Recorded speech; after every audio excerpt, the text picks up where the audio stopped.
এ পর্যায়ে আমরা bread crumbs module তৈরি করা শিখব। প্রথমেই এক্সটেনশন থেকে মডিউল ম্যানেজার এবং এখান থেকে নিউ বাটনে ক্লিক। এখান থেকে ব্রেড ক্রাম্বস এই মডিউলটি সিলেক্ট করে নেক্সট বাটনে ক্লিক অথবা এই লিঙ্কটিতে ক্লিক করলে হবে। এখানে একটি টাইটেল নেম দিতে হবে। আমি এখানে ব্রেড ক্রাম্বস এই টাইটেলটি দিয়ে দিলাম এবং টাইটেলটি ফ্রন্ট পেজে শো করাবো না, এজন্য নো করে দিব, নো। এবং টাইটেলটি এনাবেলড হবে, এজন্য ইয়েস করতে হবে। আর এখান থেকে আমাদের পজিশন নির্ধারণ করতে হবে। আমি এখানে ব্রেড ক্রাম্ব এই পজিশনটি নির্ধারণ করলাম, then apply, front page and refresh. আমরা এখানে হোম দেখতে পাচ্ছি, অর্থাৎ আমাদের সাইটটি এখন হোম পেজে আছে। এখন আমি যদি এখানে ক্লিক করি তাহলে দেখতে পাবো সাইটটি স্পেশাল থিস উইন্ডোতে আছে।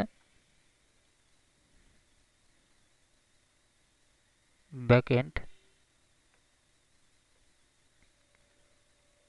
এখানে যদি শো হোম আর নো করে দেই তাহলে হোম দেখাবে না। Apply, front page and refresh. আমরা দেখতে পাচ্ছি এখন আর হোম দেখাচ্ছে না।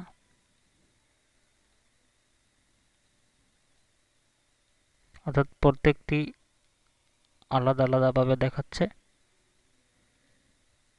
Front page. এবার আমি হোম শো হোম এটা ইয়েস করে দিলাম এবং এখানে টেক্সট সেপারেটর ব্যবহার করলাম, অর্থাৎ গ্রেটার দ্যান দিলাম, then apply, front page and refresh. এখানে আমরা সিঙ্গেল গ্রেটার দ্যান দেখতে পাচ্ছি। ফ্রন্ট পেজ এবং এখান থেকে text for home entry value change করতে পারবো। আমি এখানে ভ্যালু চেঞ্জ করে website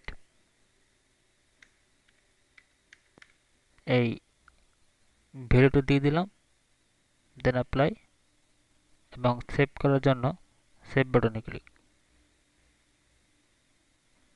front page and refresh. আমরা এখানে ওয়েবসাইট এই ভ্যালুটি দেখতে পাচ্ছি।